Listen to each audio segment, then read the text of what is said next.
Hi സുഹൃത്തുക്കളെ, നമസ്കാരം.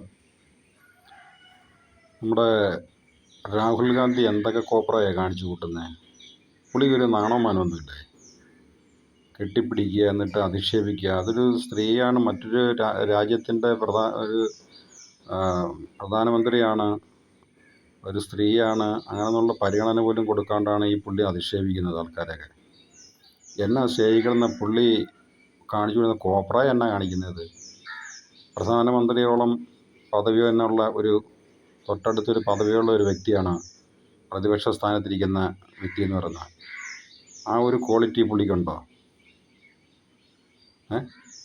അത് തന്നെയാണോ? ഇന്നലെ എന്നാ കാണിച്ചത്? സോണിയയും ഖാർഗെയും കിടന്നത് എന്നാ കാണിച്ചവിടെ? അവിടെ ദേശീയഗാനത്തെ അംഗീകരിക്കാത്ത ആൾക്കാർ, നമ്മുടെ ഇന്ത്യൻ ദേശീയതയെ അംഗീകരിക്കാത്ത ആൾക്കാർ, അവർക്കെന്ത് ഇന്ത്യ? അല്ല, ഞാനൊരു കാര്യം ചോദിച്ചോട്ടെ. ഈ സോണിയാഗാന്ധിയും നമ്മുടെ രാഹുൽ ഗാന്ധി അല്ലാണ്ട് വേറെ ആരും കോൺഗ്രസ്സിൽ നേതൃത്വ സ്ഥാനത്തേക്ക് വരാനില്ലേ? അതെന്ത് രാജവാഴ്ചയാണോ ഇത്?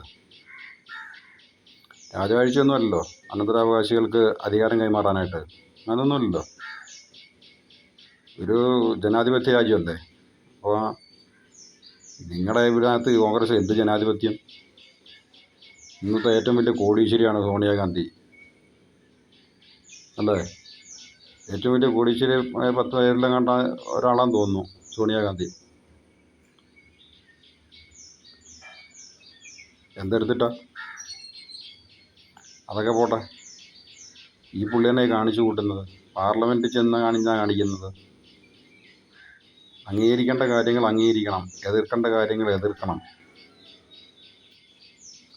ജനങ്ങൾക്കുതകുന്ന രീതിയിൽ തീരുമാനങ്ങൾ സർക്കാർ എടുത്തില്ലെങ്കിൽ, ഭരണത്തിലിരിക്കുന്നവരെടുത്തില്ലെങ്കിൽ അതിനെ വിമർശിക്കുകയും അതിനെ എതിർക്കുകയും അതിന് വേണ്ട കാര്യങ്ങൾ ചെയ്യുകയും ചെയ്യുക എന്നാണല്ലോ പ്രതിപക്ഷ നേതാവിൻ്റെ ഉത്തരവാദിത്വം. ഈ പുള്ളി എന്നെ കാണിച്ചു കൂട്ടുന്നിരുന്നുണ്ട്. ഒരു മര്യാദ വേണ്ടേ? ഒരു ജനാധിപത്യ രാജ്യമല്ലേ. ഇറ്റലിക്കാരി അമ്മച്ചിക്ക് മോന് എന്തോന്ന് മക്കൾക്കും എന്തോന്ന് ദേശീയത? അവർക്ക് ഇന്ത്യയെ പറ്റി എന്ത് വിചാരമുള്ളത്? എനിക്കറിയില്ല. കുറേ കോമാളിത്തരങ്ങൾ കാണിച്ചു കൂട്ടുക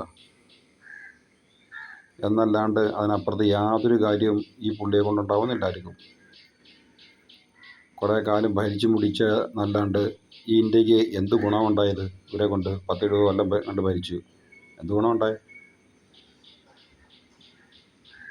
ഒരു കാര്യം ഈ പുള്ളിക്ക് മര്യാദയ്ക്ക് ചെയ്യാൻ അറിയത്തില്ല. എല്ലാവരും നടന്ന് പറയണം ഭാവി പ്രധാനമന്ത്രി.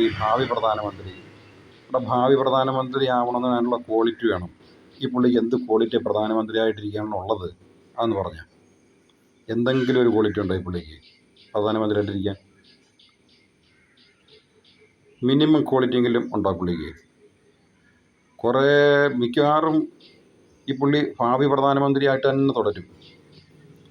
ഈ കോൺഗ്രസ്സുകാരുടെ സോക്കേട് കാണുമ്പം അങ്ങനെയൊക്കെയാണ് തോന്നുന്നത്. മിക്കവാറും ഭാവി പ്രധാനമന്ത്രി ആവാനേ സാധ്യതയുള്ളൂ. പ്രധാനമന്ത്രി ആവാൻ സാധ്യത കുറവാണ്. സതീശൻ സാറ് ഒട്ടും മോശമൊന്നുമല്ല.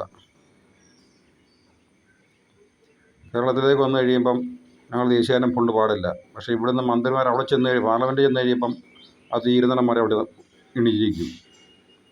ഇതുപോലെ ഇരട്ടത്താപ്പങ്ങൾ നടക്കുന്ന കുറേ ആൾക്കാർ. പ്രീണനം. സതീഷ് സാറ് പ്രീണനത്തിൻ്റെ അങ്ങേ അറ്റത്ത് പോയേക്കും. ഇപ്പം നടക്കട്ടെ, പ്രീണനമൊക്കെ നടക്കട്ടെ, നല്ലതാണ്. ഒരു പരിധിക്കപ്പോൾ നല്ലതാണ് പ്രീണനം. അപ്പം തെന്നിക്ക് ഇവിടെയൊക്കെ തന്നെ കാണും നമ്മളൊക്കെ. ഇലക്ഷൻ വരുമല്ലോ ഇനി. ഇന്ത്യൻ ദേശീയത അംഗീകരിക്കാത്ത ഒരാളെയും ഇന്ത്യ അംഗീകരിക്കില്ലെന്നുള്ള കാര്യം ഇനിയെങ്കിലും നിങ്ങൾ മനസ്സിലാക്കുക കോൺഗ്രസ്സുകാരെ.